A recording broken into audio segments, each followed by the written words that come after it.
So, I said, so see Mike Butcher, I don't know where he's gone. As usual, Mike is somewhere hidden. We'll find him later, we promise you that. So directly to the, so we call that the APAC panel. It's a bit of a stretch, obviously, because it's always hard, but we're trying to do, like you've seen, many different panels with some kind of geographies. Our goal was always to build bridges, to have experiences from other places. Sally comes from South Korea.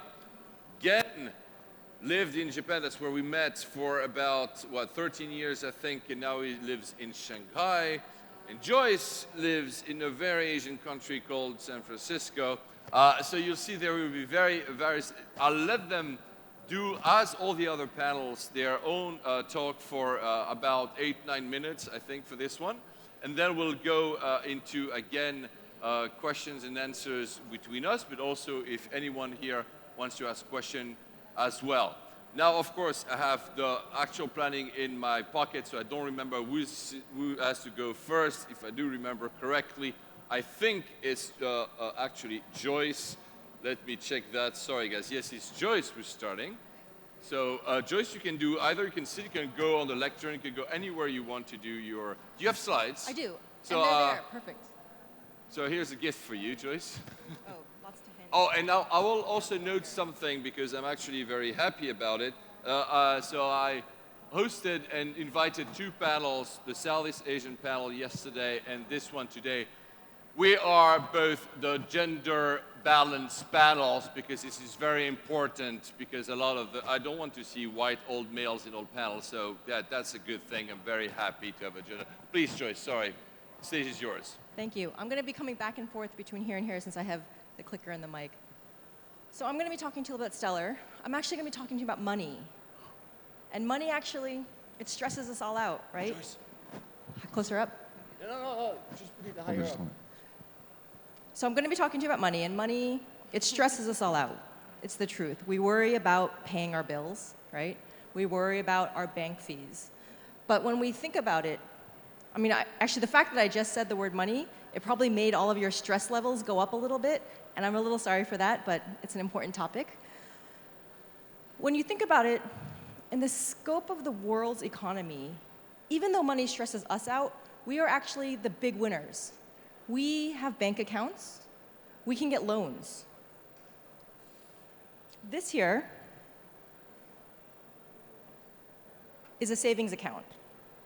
If you live in Nicaragua, people save in livestock when they don't have access to a savings account. But it's neither safe nor efficient. Your pig can die. It can run away. And if you need just $5 in medicine for your child, how do you withdraw $5 from a pig? So as they mentioned, I'm Joyce Kim. I'm the executive director of Stellar.org. It is a nonprofit that is focused on increasing financial access in the developing world. The Stellar Network is an open source protocol that allows local financial institutions, remittance companies, and other companies to transact with each other. And today I'm going to talk to you about the technical infrastructure of the world's financial system, which for the finance people in the room, the technical part will be new, and for the technical people in the room, the finance part may be new. So given the diversity of the topic, I'm going to my goal here is actually to take a very complex topic and make it easy to understand. So to explain what our world's financial infrastructure looks like, I'm actually going to use something very simple. I'm going to use illustrations of castles. Actually, I'll call them fortresses to be exact. So it may seem that money zips around the internet as easily as email, but it doesn't. Due to legacy software issues, financial institutions and payment systems are separate fortresses. You can think of each of these fortresses as a different currency, a different banking system, or a different payment system, like PayPal, SWIFT for wire transfers, SEPA, Visa, M-Pesa, as the earlier panel mentioned. Most don't connect directly. And because there's only a few roads that connect between them, if you want to move $25 from New York to Nairobi, or even New York here to Beirut, you have to pass through several systems, paying little fees along the way. And maybe only $5 will make it to the other side. And to reach more people, individual companies, they have to do repeated work over and over and over again to build infrastructure to reach a new audience. So the equivalent would be, imagine if you were sending an email to a person in a new geography, and to get that email delivered, your email provider had to go find a new partner in that country, do an integration, and send that email. That's essentially what payments companies have to do every time they want to reach a new audience. And this is one of the drivers of high fees in a huge market. How huge is this market? It's about $500 billion a year in remittances, money that overseas people send back home to their families. Here in Lebanon, this number is $7.5 billion a year, which accounts for 20% of the GDP right here where we are. So the system, it's inefficient. And inefficient infrastructure, it leads to friction. And friction, we know, leads to increased costs and increased opportunities, like lower education and healthcare opportunities for communities all around the world. So what could we do different? The biggest different idea that is trending in financial circles today is Bitcoin. So I'm going to briefly talk about Bitcoin. So Bitcoin is the first functioning example of an open network for financial transactions. The Bitcoin system is operated by a network of companies and individuals that run servers that power the system. And the benefits of the system are that anybody with internet or a mobile phone can access it. Essentially, it's considered open membership. The settlement times are faster than traditional methods. It's 10 minutes to 1 hour, roughly. And the transaction costs are quite low when compared to normal things like wire transfer. But there are challenges to Bitcoins as well, and this is why we have to start separating fact from fiction. Bitcoin is considered to be real time, but it can take over an hour for a single fully confirmed transaction. And if you're looking at a remittance transaction, that's actually 3 separate transactions, so you have to triple the amount of time. The use case would be if we were saying US dollars to Mexican pesos, you would go dollars converted into Bitcoins, because the Bitcoin network only transacts in Bitcoin. So dollars converted to Bitcoin is one transaction. Sender account to receiver account is the second transaction. And then Bitcoin back into pesos, that's the third transaction. And your money, while it's held in Bitcoin in that second step, you're exposed to digital currency volatility, which is awfully difficult when you're dealing with communities that don't have a lot of money. And then in addition, it requires a lot of capital to run these servers. So right now, these servers are compensated by Bitcoin that are minted or created by the network. But that number of Bitcoins decreases gradually over time, which means eventually fees will have to be charged. And the core developer for the Bitcoin network, he wrote that he estimates those fees to average at something around 30-something cents per transaction today. And lastly, there are concerns that because the system is so open, there's anti-money laundering and know your customer regulatory concerns. So since the creation of Bitcoin, there have been many other open networks and other digital currency systems that have continued to innovate beyond Bitcoin, including the company that I work for, the nonprofit. So despite the recent buzz around Bitcoin and open networks, the idea of open networks is not that new. It exists already in 2 other systems that we use all the time: the internet and email. So those are both open networks. So going back to our fortress analogy, what would our world's financial infrastructure look like if we upgraded it in a similar manner? Theoretically, it would be possible for communities to connect more directly to each other, getting rid of some of that friction and cost that I pointed out earlier. And this would extend access to rural and underserved areas, reducing the inequality of access. And to help you show this in a real-world setting, I'm going to use Stellar, where I work, as a case study to illustrate how these new technologies can drive costs down. So out of several years of research came Stellar, an open-source financial standard designed by Professor David Mazieres of Stanford University's Secure Computing Group. Stellar helps the whole world participate in global transactions while also ensuring the integrity of each transaction itself.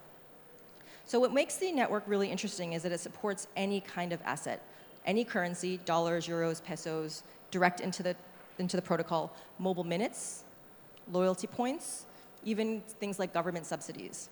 So we're focusing on communities across Southeast Asia and Africa.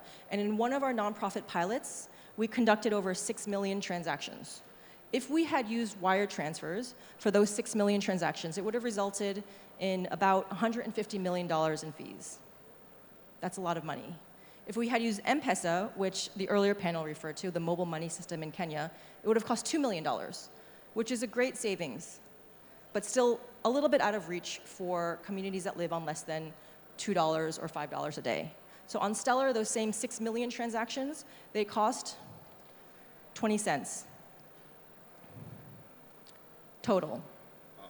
So how is this possible, right? These savings are achieved because the Stellar network is an open network. Anyone can connect to anyone else on the network, again, decreasing friction and cost. So to dive in a little bit deeper, there are 3 levels of the ecosystem. The first one here is the network, the actual core network. And it's connected servers that keep the system safe and functioning. The servers, they can confirm transactions like notaries, but they cannot corrupt transactions. And then anyone can take this software and create their own network for their own local community. It has a very low energy footprint. All this software runs on boxes that run about $5 a month in the United States. The next level up are gateways. And gateways are entities that connect to the network and hold deposits themselves. So these gateways, they can be banks, they can be fintech companies, they can be farmers co-ops, central banks, remittance companies, anybody else can be a gateway. And as you can see, the Stellar protocol is not built for direct consumer use. It's much like HTTP for the internet or SMTP for the internet. There's meant to be a kind of intermediary layer of a company that helps people connect directly, which then takes us to the last level, which is the users and the services which occur and develop locally. So the entire network is low cost. It's free to use, like email. It's real time. The entire network settles about every 5 seconds. It's open but permissioned, which I'll get to in the next slide, which is an important part for compliance, and it's secure. So this open network model is particularly useful when you're dealing with hard-to-reach remote locations because it's a common shared platform so that a local institution can connect directly and then have access to everybody else that's on the network. One example of this is a pilot program that we're running right now in Nigeria and some other countries. We're working with local microfinance organizations and saving institutions and providing them a platform so that they can connect directly to each other. So instead of using Western Union or wire transfer to move money between the microfinance organizations, they're now going to be able to use Stellar to have a free transfer network. So at scale, with hundreds of thousands of these local institutions spread across local communities, the potential is obviously quite huge. So what about know your customer and anti-money laundering concerns? This is for the bankers in the room. These systems also work very well with KYC systems and actually could make them faster and more efficient because the data is more accessible. And with other compliance requirements, it's also possible to set up permission rings to comply with local laws so that you can set transaction volumes or decide who can transact with whom and what certain funds could be used for. For example, in the case of government subsidies, if the government decides to deploy a milk subsidy or a fertilizer subsidy, then you can kind of earmark funds to guarantee that they'll only be used for that. So, because I'm an optimist, I want to end up on a high note and not on a compliance note. I want to give you a couple of use cases that provide a sense of the impact that these open networks can have. And these are use cases that people have come to us to ask about. So the first one is, people want to know and hope to use these networks so that they can enable families to affordably pay for solar electricity an hour at a time so that their children can finish their homework at night. Today, these companies can only afford to do payments in week-long increments because the payment system fees are so high that smaller payments cuts too much into the revenue model. Another use case is creating a way to let health organizations send 20 cents in bus fare to pregnant mothers so they can come into the clinic and have healthier babies. It's too expensive to send 20 cents repeatedly, so they need a new system. Another one is one that we're doing in South Africa, helping a nonprofit create mobile savings accounts for girls in school so they can save 10 cents in cash or in airtime credits because the network supports any type of currency. And these systems can also be used in refugee camps where credits are dispersed to individuals on a monthly basis for food or housing or food and clothing. So the truth is that these systems, they can be built today locally, but it's at extremely high cost and with very limited reach. The trick is having the infrastructure to do this in every single country in the world at the same time. And all of these open networks and Stellar accomplishes that. So now it's essentially up to financial institutions and entrepreneurs like yourself to decide what can be done with these new technologies in your communities. So I encourage you, be curious, ask a lot of questions, and if you want to learn more about these technologies, please feel free to reach out. I'm happy to answer any questions. Thank you. Thank you very much, Joyce. And now, Sally, it's your turn. Come on, guys, please welcome Sally. Ah, there you go. Thank you. Hello, everyone. My name is Sally Park. I'll be your bridge to Korea today. Okay, so whoever here doesn't know who that is? Anyone? Okay, this guy in the picture, obviously Psy. 3 years ago, he released a music album called Gangnam Style. So on the YouTube, these are the numbers. So till now, he had 2.4 billion views on YouTube. The music video he released, it was the most watched video ever. It was the first video reaching 1 billion views. And fun fact here is that it had over 500,000 parodies and imitations on the music video itself. Gangnam Style, it doesn't just end it there. So it had its own after effects. As you can see from the graphs, these are the number of the views for K-pop videos. Not just the Gangnam Style, but the K-pop videos on general. So the peaks, as you can see, Gangnam Style posted and then it's tripled. And then Gentleman posted and then it had another peak. So, sorry about that. So Gangnam Style obviously lured in other viewers to watch K-pop videos, and 91% of the viewers were out of Korea.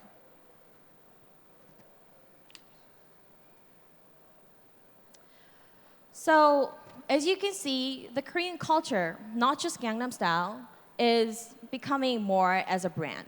So it's K-Wave, in other words, Hallyu, includes K-pop, dramas, films, cuisine, language, and I have another fun article that I saw recently. So that is an article that it was published recently in China. So this drama that was really popular in China, it was a Korean drama, had an actress. So the actress was eating fried chicken with beer. And after the drama, the chicken franchise and the beer franchise had over 200% in sales. So this kind of means that the Korean culture as a brand is working pretty well. So focusing more on the K-pop itself, we have more than 9.3 million fans. We have over 1,000 fan clubs. It's in pretty much everywhere, so over 100 countries. You may see a lot of the brands that you may notice. LG, Samsung, Hyundai, those are the Korean brands that are working globally. Also, with CJ and SPC, these are the brands that are working pretty well recently with the entertainment field and also with the food industry. With the boost of the internet industry, KNOWCK, Naver are doing also great. So on the right side, the Line, it's a messenger from Naver, has over 400 million users overseas. KakaoTalk from KNOWCK, they have about 160 million users overseas. So I just talked about what's working out from Korea. So I would like to talk a little bit about the Korean consumers, the inner side of Korea. So Korean consumers have 3 distinctive characteristics. 1, they're very tech savvy. 2, they're fast in consuming. 3, they're very viral. So these factors are obviously caused because and also results in number 1 in internet speed in the world. So as you can see, these are 2 cases that I thought would be interesting. One is recently, Interstellar, this movie has been on air recently. It had more than 10 million admissions. So that caused about 72 million in US dollars as a revenue in Korea. And that's about 11% out of the sales of the whole world, 600 million in US dollars. So considering the fact that Korea has a population of 50 million, 1 out of 5 persons saw Interstellar. Koreans are also mad about coffee. So as you can see, that's the Starbucks coffee shop. We have about more than 600 coffee shops in Korea. Specifically in Seoul, it's #1 in numbers. So that's more numbers than New York, Shanghai, London, and even Seattle. So I talked briefly about the Korean brands, how it's working globally, and I would like to talk a little more about the details of the industry that I'm involved in, entrepreneurship.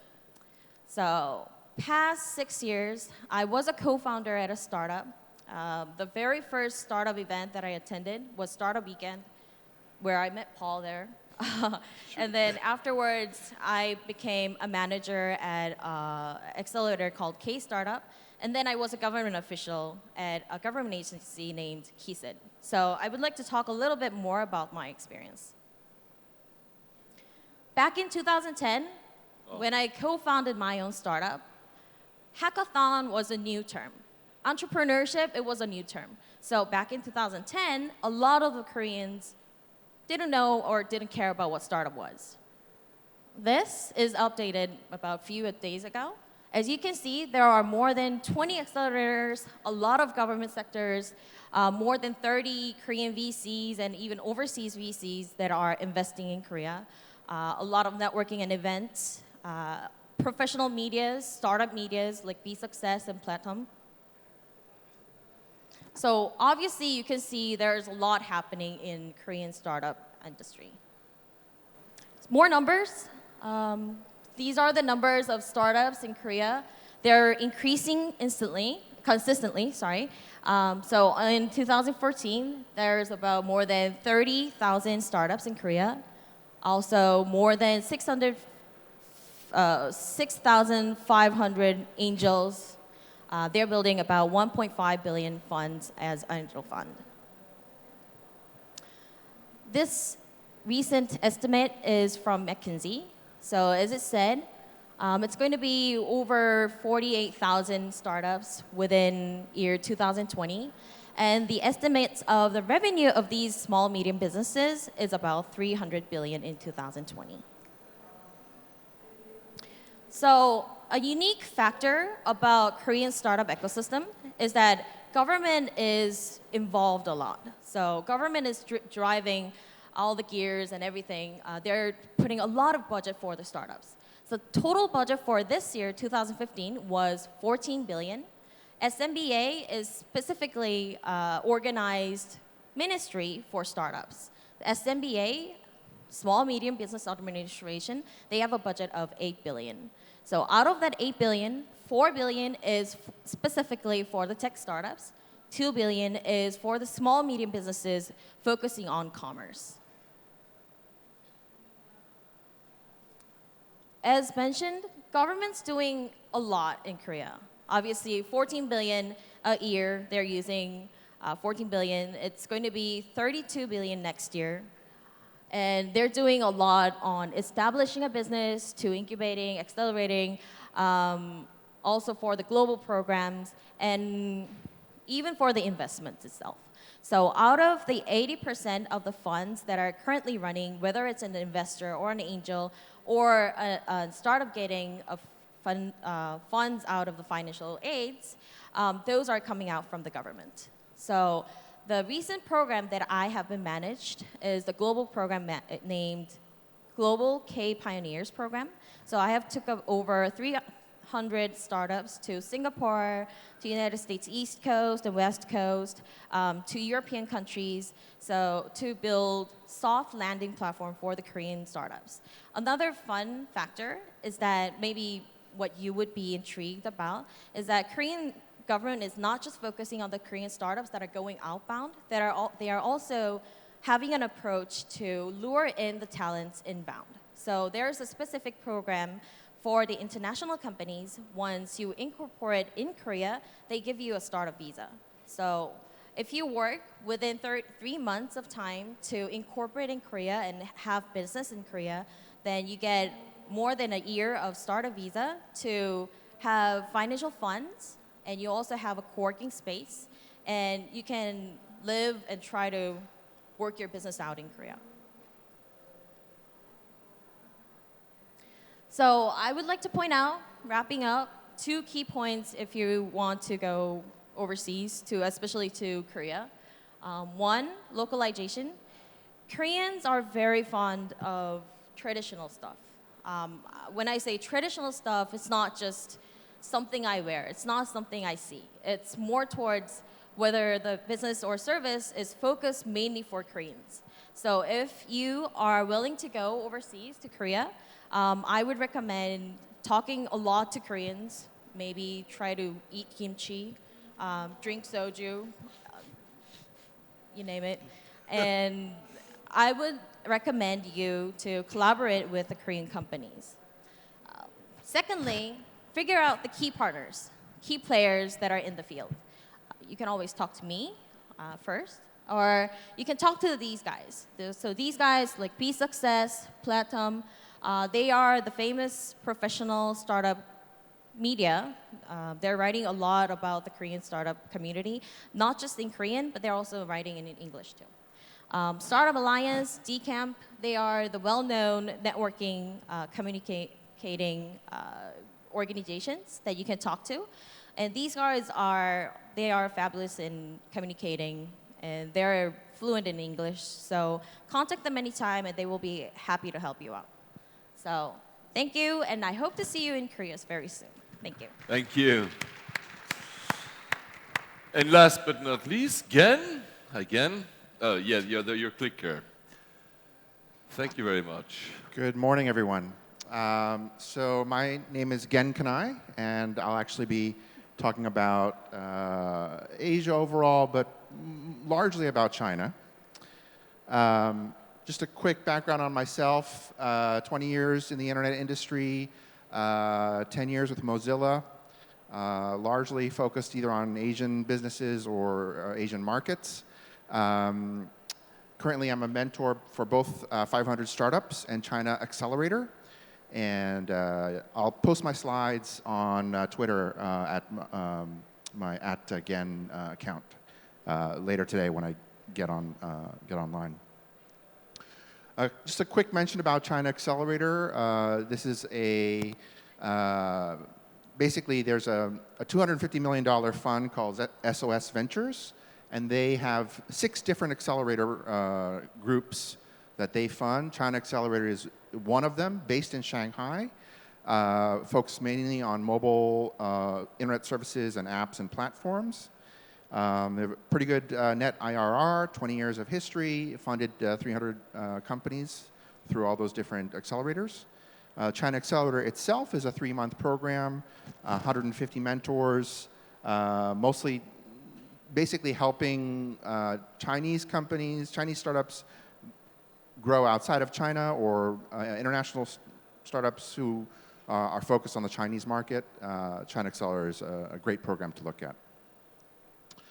So the themes that I'd like to talk about today, if you travel to China and you do business in China, this may not be news to you, but for those of you who don't have that close of access to China, the Chinese market is it's staggering how quickly things are changing there.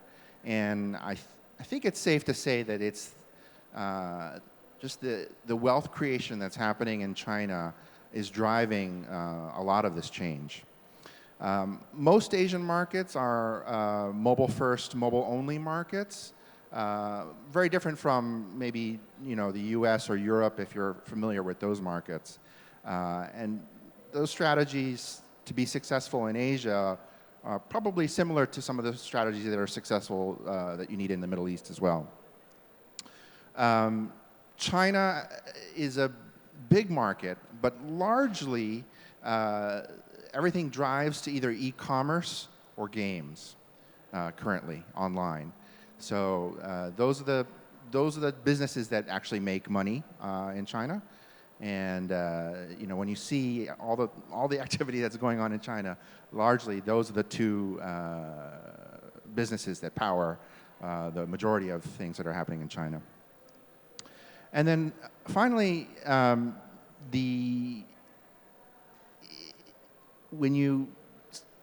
so much media about Silicon Valley and all these success stories in Silicon Valley, and I think it's very common to sort of see Silicon Valley as this sort of very challenging marketplace. But I would argue that actually China as a market is the most competitive market in the world, more so than even Silicon Valley. And I think that's because there's a lack of trust in the Chinese market that you have in Silicon Valley, where there's a lot of open source software and a lot of people sharing and mentoring and all these things that happen in the Valley that largely doesn't happen in China. And so it's a very, very, very competitive market.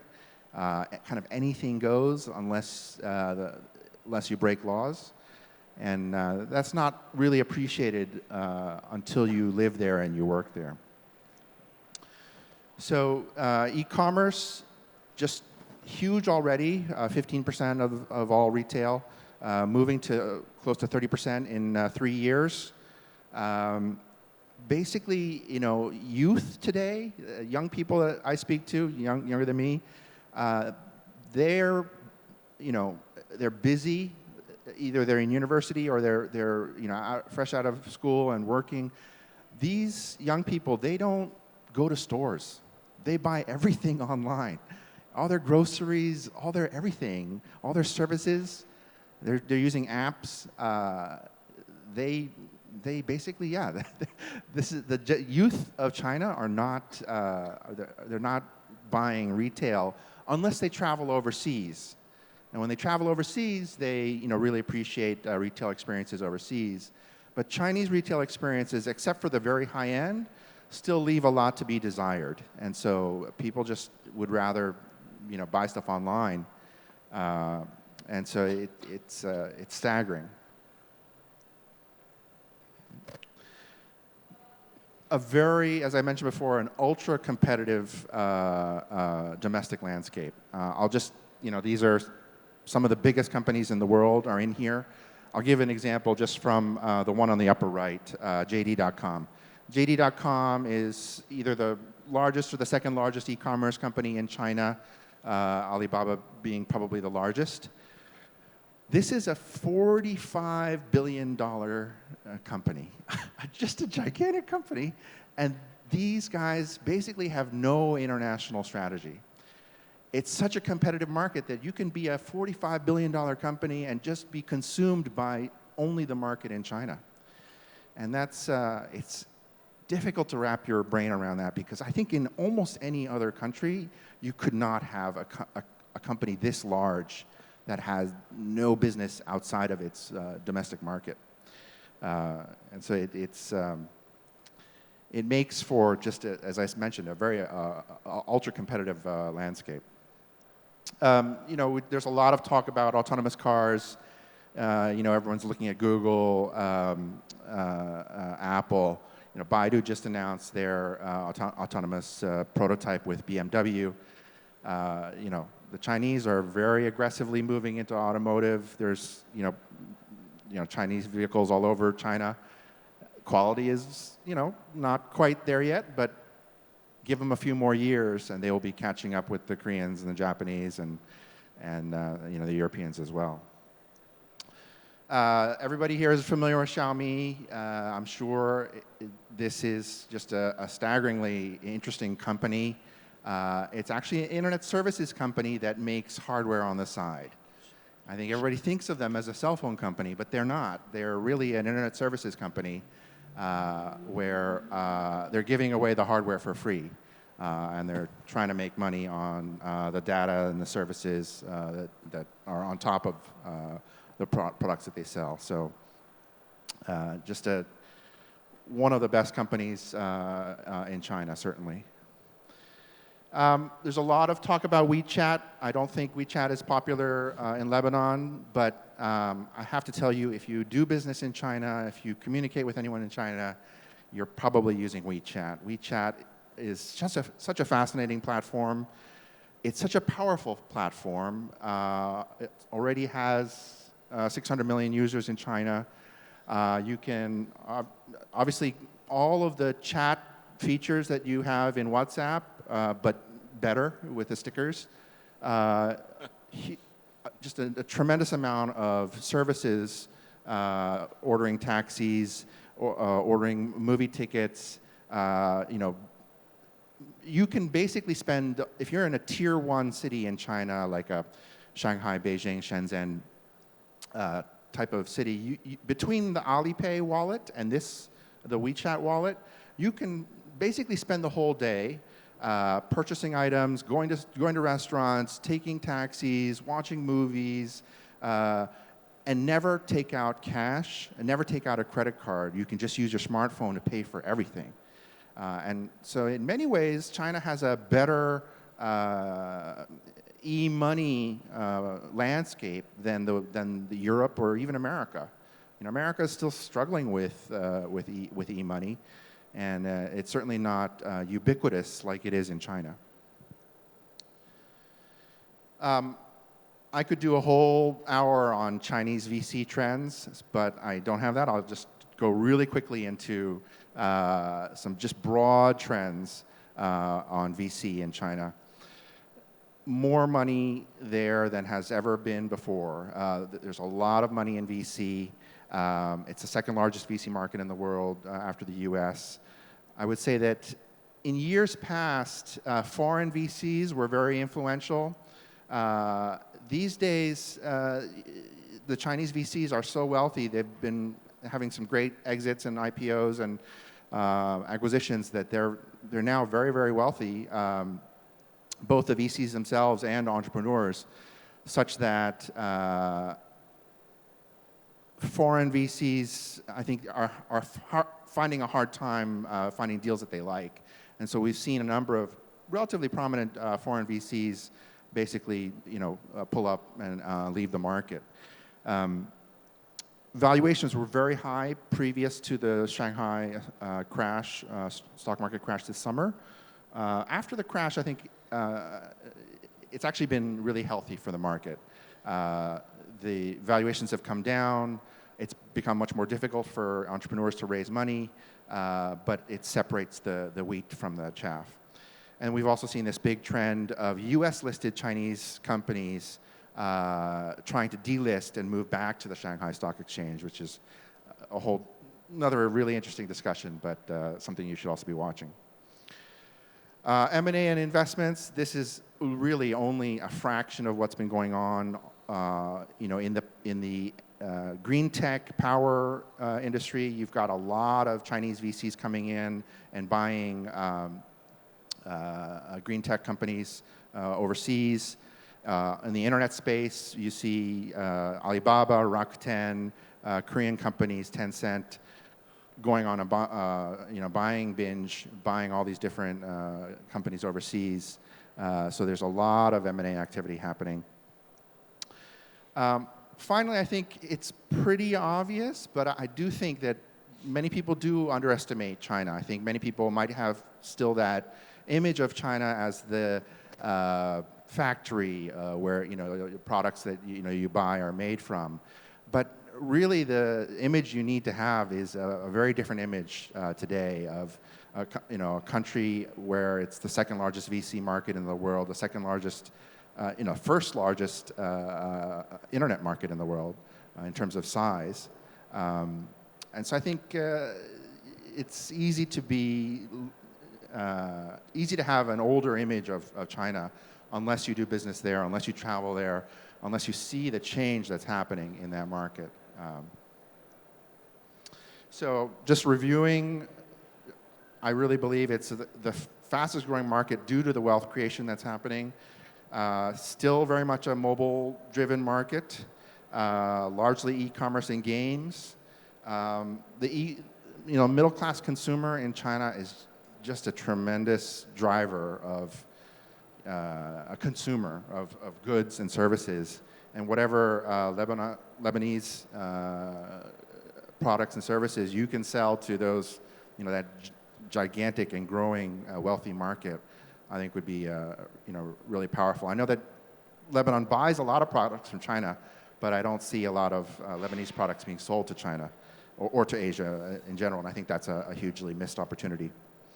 And if you try and do business in China like you would in Europe or the US, you will make a lot of mistakes. You'll see a lot of failure. It's a very, very different market. I don't have enough time to go into it, but you need to really understand the differences before you do business there. Thank you very much. Thank you again. Your seat. Thank you, guys. Yeah, over there, yeah. I gave you also a bottle of water if you feel like it, because I know it's hot on stage, and I'm the one sacrificing. I don't have any. Yeah, mobile first, that's what you understood. If you saw me on my phone, just be assured that I wasn't tweeting, Facebooking, I was just talking with the team over there. So I apologize if I were on my phone a little bit while you were talking. The three things, I'll go to mobile in a minute, but the three things I realize here is that we have three grades of realities. We have someone who deals with frontiers and emerging markets. We have China, which is a mix almost of an emerging and a mature market. And we have a mature market, Korea now. South Korea is clearly a mature market, which first of all tends to show that when you say we're going to talk about Asia, it's a bit like saying we're going to talk about the world, because like we said earlier with Africa, there's so many realities. It's impossible to kind of cast them in the single frame. So, mobile first, even mobile only. I mean, you talked to China. Actually, you could do an entire day of business and probably your entire life on WeChat currently. When I see what happens in Korea, but that was the case when I was living in Japan, and so I met Gen. It was also the case, everything was on a mobile. And you are also, I'll start with you, focusing exclusively on mobile, correct? Well, I mean, you do the back end, but the result, what the people will be using, will be, because you mentioned some of the projects at the end, right, will clearly be something that is portable. So since Stellar is a protocol, it's an internet level protocol, it can be used with anything. What we see in most of the economies that we're working in, people are going mobile first. They're going feature phone first before smartphone. Because in a lot of the economies what we're in, feature phone is just as prevalent. And in economies where there's multiple mobile money providers, people don't have one SIM card, they'll have three. Yep, and they will swap them. So then it's kind of easier just to have a data phone that you can just keep swapping the cards out in. Yeah, bottle for me. Yeah, when I was, thank you, Tamara. See, that's what I'm doing with mobile first here. I'm talking to get water.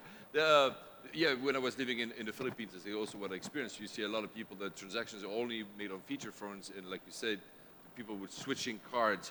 But you mentioned, I think one of the projects was buying an hour of a prepaid solar energy. So what you see in a lot of places where it's off the grid, there's solar panels that are put into a building, and then the solar panel is given for free, but the residents have to unlock solar energy as they buy it, an hour to like a week at a time or whatnot.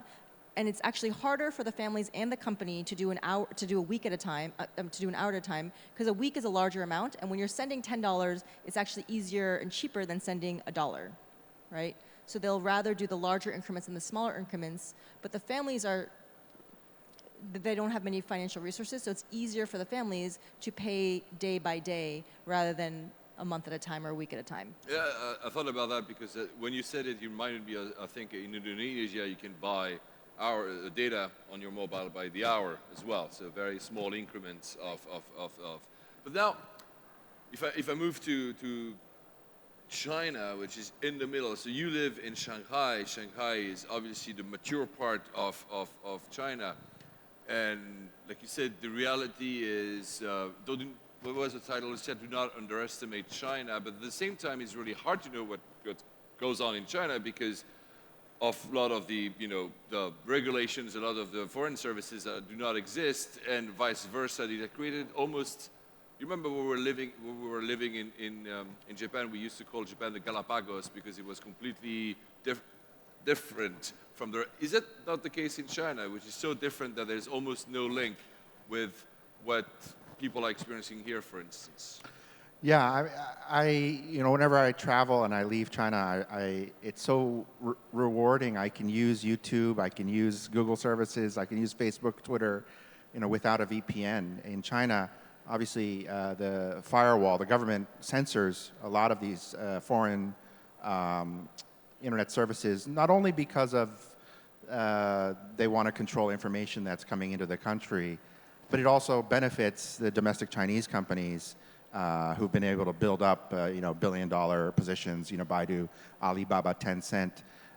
Who knows if they would have been as successful if, a lot of these Western, if Google hadn't been kept out of the market, if Facebook hadn't been kept out of the market. So the reality in China is just very, very different.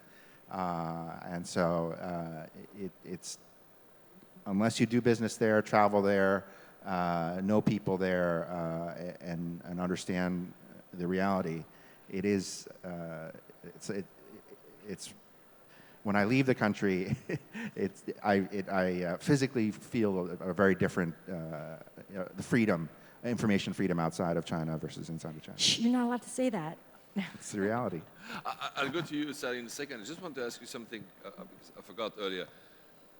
You're implementing that protocol, and all the projects you mentioned are for emerging and frontier markets, but basically you could apply anywhere. You could have entered Korea, or you could have entered China. I mean, China, maybe the regulation, they would not allow you for some reason, but would you do that? Yeah, so actually, people can use it from anywhere. It's just and we do have a lot of activity in China, in Japan, not as much in Korea, but mostly China and Japan, because it's essentially a self-serve protocol like HTTPS or SMTP. People can go anywhere they want. Where we as a nonprofit are focusing our energy is where we believe it'll have the most impact for good, which typically tends to be frontier markets. But we see a lot of activity in random places in the world, the Dominican Republic, the United States, Indonesia, Malaysia, Philippines. Those are all spots where there's a vibrant community of people on Stellar. Well, to you, Sally. I'm going to challenge you a little bit. There was, challenge your country a little bit. There was a first slide when you put, what are the brands that are recognized abroad from Korea, and once, you have Hyundai, Kia, LG, you have, and obviously Samsung, which are both electronics, basically hardware. And the other side, there was content. It was K-pop, Psy. What about software? Because a lot, we say, Mark Andreessen said software is eating the world. I cannot name a single software. I mean, I know that Samsung does software, obviously. I mean, even though a lot is based on Android. Is there software innovation in Korea? Do you see that? Or do you think that content is driving what people know about Korea? Korea definitely has a lot of conglomerates, which are chaebols, as you mentioned Chaebols, before. yeah. They're definitely based upon the manufacturing backgrounds, hardwares. I think that's why a lot of the startups have more opportunities in building mobile apps and web applications, specifically on the software side. They're more towards working with manufacturers like Samsung. They're working with the hardware companies along the way. And also, as a second proud Korean on the stage, I'll also say our gaming software is world-renowned. NCSoft is one of the largest gaming software companies out there, and they run these massive kind of esports competitions as well. Yeah, absolutely. The professional, how do you call that? Esports men and esports women that are Or athletes? No, I don't know. athletes. I don't know how you say that, but that actually, there was actually a competition in Berlin recently. I don't know if you know esports. There were like 15,000 people watching people playing games. People, I think, in Korea make millions of dollars a year playing games, which is actually really cool. I think we have like 2 or 3 TV stations that just stream live gaming. Exactly. But do you think, so I just said Berlin as this first competition, do you see, because for a very long time, and I'm sure some of the people here, and I'm not criticizing, we have this kind of vision of these countries are curiosity. Okay, it's nice, you have K-pop, but it's curious. Japan was always the kawaii thing that was curious. There was this kind of, that will only work in Japan, that would only work in Korea, that would only work in China. Do you think that's changing? Do you think that stuff that work there are, I mean, of course, mobile, we talk WeChat, obviously, is one of the big ones, although it's not the same WeChat we have, it's Weixin in China. Do you see that happening? Do you see these kind of innovations? And I'm not talking hardware, I'm not talking, the cables. Do you see that happening elsewhere? Do you see a pickup of startups that are being successful elsewhere than in local markets? Any of you can answer that one. Yeah, I definitely see there are more chances for the Korean startups to go global. Obviously, there are Mimi Box that went to United States that has recently been funded by Sequire also. So Mimibox is selling cosmetics. So they're selling Korean cosmetics into the land of United States. So that's kind of a mixture between the Korean cultural background and the culture in the States. There are also another company called Daily Hotel. They are selling last-minute hotel deals. They also had about 150 million funding from Sequire too.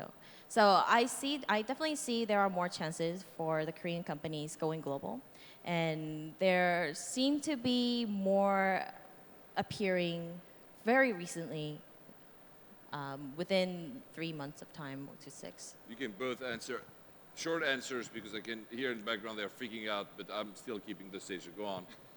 I just have a quick anecdote. When Xiaomi first sold their first mobile phone outside of China, it was a big hit, very popular, a lot of Western buyers. But when the phones started reporting the performance data back to an IP address in Beijing, a lot of the users were like, whoa, whoa, whoa, why is my data going back to China? I don't want my data going to China. I think that is a small window into the challenges that Chinese companies will face as they try to move from manufacturing into services outside of China. And I would say that it used to be important to go global because local markets were too small, and US and European markets had two things that other countries didn't have. They had a vibrant middle class and online payment solutions, because you need online payment solutions for software companies to make money, right? Online companies. That's all changing. All across Asia, here in the Middle East, you have growing middle class communities. You have rapidly expanding online payment solutions, which means the local markets are now becoming vibrant places, as evidenced by all the numbers that these two presented. So I think that if your local market is growing, don't worry so much about the other stuff. Win local and win it big. And I think that that's a great approach as well. And I'll have to finish on that side because I have a lot of other questions. These guys will be around today, so don't forget to catch up with them. There's a lot actually of similarities in terms of the mindset. I know that sounds strange the way I say it, between some of these countries and the Middle East, especially concerning the aspect of failure as entrepreneurs. This is something I didn't have time to talk about today, but please ask them the question and please applaud them. Thank you, guys.